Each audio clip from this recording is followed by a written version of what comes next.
adopt them, you advance a number of steps forward. In the field of communications, road construction, I think he's done something which all his predecessors have not been able to do. The pace of construction of roads has gone up manifold. I can say so. I mean, that's happened in my constituency, in my state, but that's happening throughout the country. Now we come back to today's launch. Again, something which Mr. Gadkari has taken the lead. Now I can tell you that he is passionate about energy transition. Not only him, our government is passionate about energy transition. Our Prime Minister is passionate about energy transition.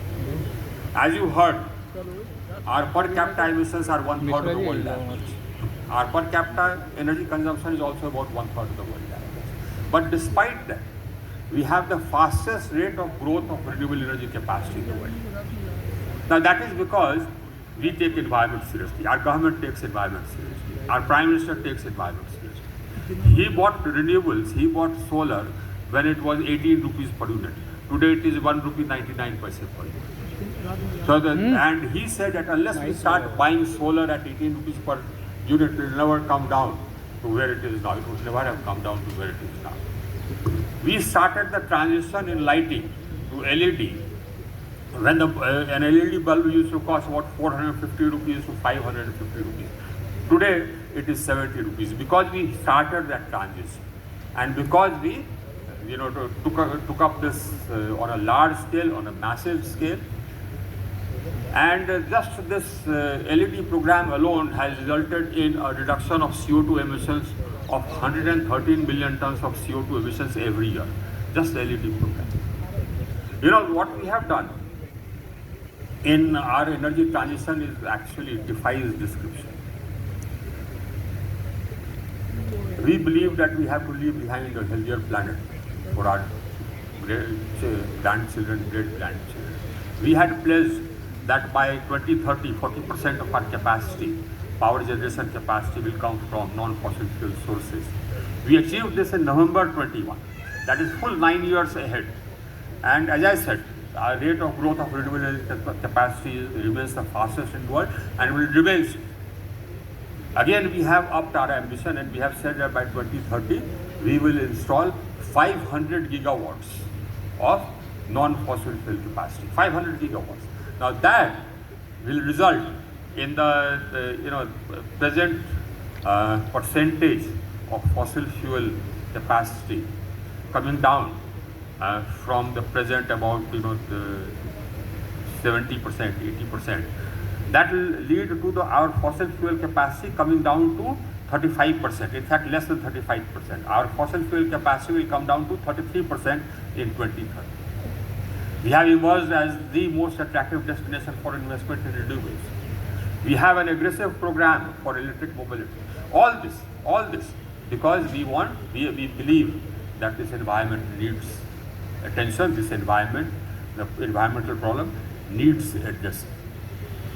Now, this mobility, clean mobility, is one step towards that.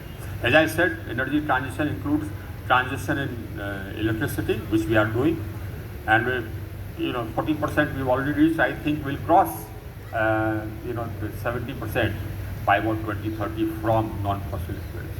But the other sector which we have to address is mobility. Now, mobility, we are technology agnostic. We are not going to play any favorites with electrical mobility and hydrogen mobility. So it's a competition. Whichever type of mobility wins, we are fine. We are changing we are greening our electricity. So even if it is electrical mobility, it will still be green. And we are greening our electricity at a rapid pace. But hydrogen mobility is something which has an advantage which electrical mobility does not have, and that's the fast charging, and also the lightweight.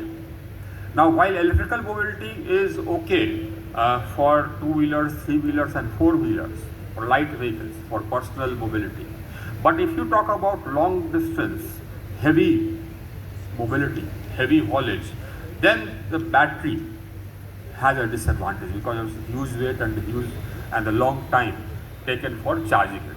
There, hydrogen has the advantage. Now I have already put my, as I said, our Prime Minister has already announced, as Hardeep told you and Mr. Gadkari told you, our Prime Minister announced a hydrogen mission on the 15th of August 2021.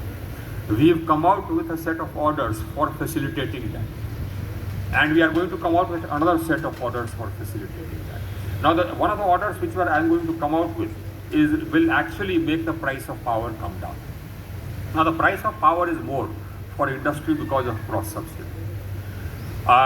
State governments, we have a democracy. All the state governments are elected. The price of electricity is something which is very sensitive politically. So they want to keep the price of electricity, at least for the poorer sections, down. And they subsidize part of it or most of it by increasing the prices of electricity for the industrial and the commercial sector. So that is cross subsidy for you, and that is what keeps the price of power high. I keep telling the states that you keep the price of power for industry high and the power for the cost of power for commerce high, then your rate of growth will slow down. But somehow or the other, probably political compulsions, trump the long-term rate of growth.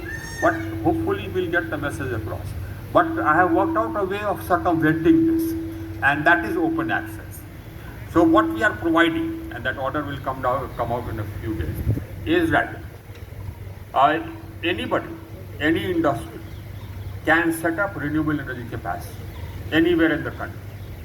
We will give you a free transmission to where you need to consume it for making green hydrogen. Free transmission. We'll also give you banking. Now that will bring down your cost of power to, let us say, 2 rupees or 2 rupees 15 paise per unit.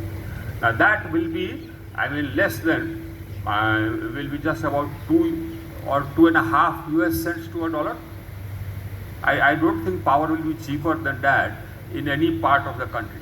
So if you are talking about 2 rupees 15 paise per unit for electricity, how many US dollar cents is that? If you take it at 75 rupees, I think 2.5, maybe 3 US dollar cents. That's it.